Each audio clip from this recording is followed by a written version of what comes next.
Každý deň prichádzame do styku s obrovským množstvom chemikálií. Sú vo vzduchu, v jedle, v kozmetike. Ale napadlo niekedy niekomu, ako sa s tým všetkým naše telo vlastne vyrovnáva? V tomto rozbore sa pozrieme na skrytý, ale neuveriteľne sofistikovaný obranný systém nášho tela a odhalíme aj jeho temnú stránku, moment, keď sa tento ochranca môže zmeniť na zradcu. Aby sme si to vedeli lepšie predstaviť, poďme sa najprv pozrieť na tie čísla. Sme doslova bombardovaní cudzými chemikáliami. A teraz sa podržte, takmer polovica z nich pochádza priamo zo životného prostredia. To je všetko od výfukových plynov až po pesticídy na poliach. No a potom sú tu samozrejme lieky, kozmetika a dokonca látky v potravinách, ktoré jeme. Je to naozaj všade. Dobre, takže aby sme všetci hovorili rovnakým jazykom, ujasníme si jeden kľúčový pojem. A tým je xenobiotikum. Znie to zložito, ale je to jednoduché. Pochádza to z gréčtiny, kde xenos znamená cudzí a bios život. Je to teda akákoľvek chemikália, ktorá sa dostane do nášho tela, ale telo si ju samo nevyrobilo. V podstate sú to takí chemickí votrelci. A v čom je s týmito votrelcami vlastne problém? No, ich najväčšia sila je zároveň aj najväčšou hrozbou. Sú lipofilné, čo znamená, že sa rozpúšťajú v tukoch.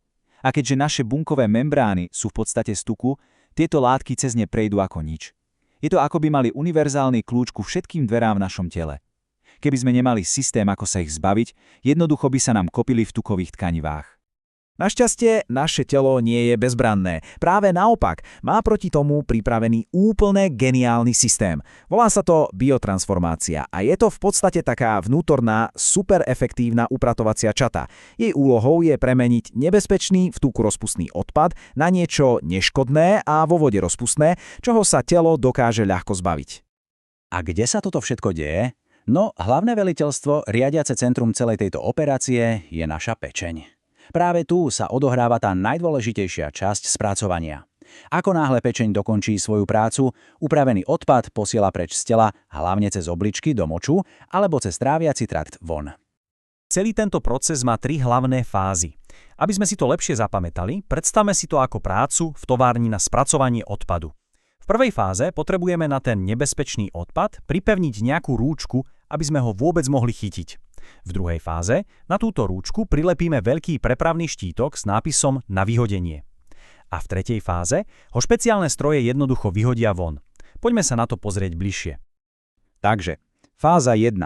Hovorí sa jej funkcionalizácia. V praxi to znamená, že špeciálne enzymy chytia tú cudzú látku a chemicky ju trošku upravia. Väčšinou na ňu prilepia atóm kyslíka. Tým sa tá pôvodne v tuku rozpustná molekula stane o niečo lepšie rozpustnou vo vode. A hlavne vytvorí sa na nej miesto, tá naša rúčka, na ktorú sa dá napojiť niečo ďalšie. A tým sa dostávame k fáze druhej, konjugácii. Tu si telo vezme tú upravenú molekulu s rúčkou a pripojí na ňu niečo veľké, objemné a hlavne vo vode rozpustné, napríklad látku zvanú glutatión. Týmto krokom sa dosiahnu dve veci naraz. Pôvodná toxická látka sa definitívne zneškodí a zároveň sa označí na export z bunky. A presne toto je ten náš prepravný štítok. No a nakoniec je tu fáza 3, samotné vyhodenie odpadu. Na to má bunka v membráne zabudované špeciálne pumpy. Predstavte si ich ako takých neúnavných vyhadzovačov pred klubom. Ich jedinou úlohou je skontrolovať štítok a všetko, čo je označené ako odpad, nekompromisne vyhodiť von. A pozor, toto nie je zadarmo. Stojí to bunku cennú energiu, ATP. Znie to ako úplne dokonalý, nepriestrelný systém všakže? Telo identifikuje votrelca, upraví ho, označí a bezpečne zlikviduje. Ale, a tu sa náš príbeh začína poriadne komplikovať. Tento elegantný obranný mechanizmus je totiž v skutočnosti dvojsečná zbraň. Takže musíme si položiť kľúčovú otázku. Je tento proces, ktorého cieľom je chrániť nás, naozaj vždy a za každých okolností prospešný? Ako sa ukáže, odpoveď je prekvapivo nie. Odpoveď, alebo aspoň jej časť, sa skrýva presne tu, v tomto porovnaní. Pozrite sa na riadok následky. Kým pri fáze 2 je jasne napísané, že uľahčuje vylúčenie, pri fáze 1 je tam poznámka, ktorá znie dosť... znepokojilo. Môže dôjsť k metabolickej aktivácii. Čo to pre Boha znamená? A tým znepokojivým slovom je metabolická aktivácia. A verte mi, toto je v podstate nočná mora každého toxikológa. Je to ten moment, kedy sa dobrý úmysel zmení na katastrofu. Enzymy fázy 1 sa snažia látku pripraviť na zneškodnenie, ale nechtiac z nej vyrobia niečo oveľa nebezpečnejšie. Vytvoria vysokoreaktívny medziprodukt, ktorý môže byť toxickejší ako pôvodná látka a dokáže zaútočiť priamo na našu DNA. Je to, ako by hasič prišiel hasiť malý oheň, ale namiesto vody by naň vylial benzín. Takže, kto sú tí hasiči s benzínom?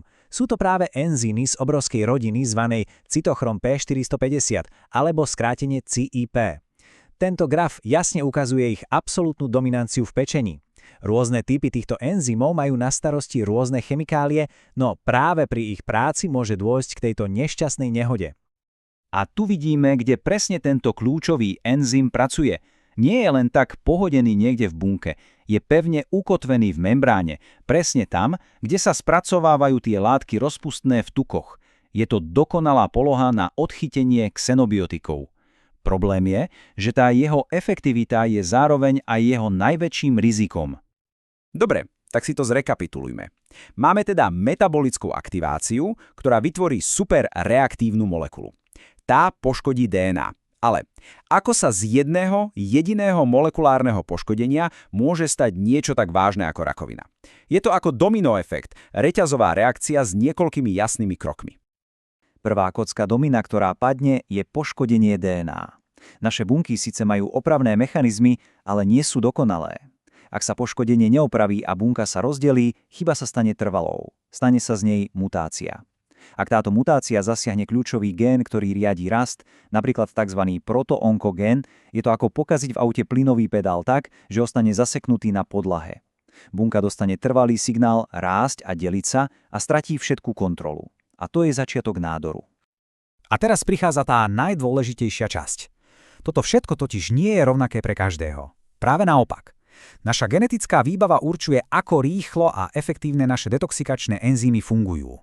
Niekto má tieto enzymy, povedzme, rýchlejšie, to znie dobre, ale v tomto prípade to môže znamenať, že vyrobí viac tých nebezpečných medziproduktov. A niekto iný ich má pomalšie, čo zase môže znamenať, že sa v ňom hromadia pôvodné toxíny. Čiže naša vlastná DNA rozhoduje o tom, aké je naše osobné riziko. A toto všetko nás privádza k naozaj fascinujúcej záverečnej myšlienke.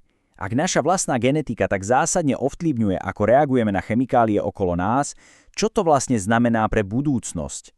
Predstavte si svet, kde by jednoduchý genetický test mohol odhaliť, ktoré lieky sú pre niekoho bezpečné a pre iného jedovaté, ktorým látkam v prostredí by sa mal konkrétny človek vyhýbať. To už nie je len nejaká vzdialená budúcnosť. To je smer, ktorým sa uberá moderná medicína a genetická toxikológia je pritom v prvej línii.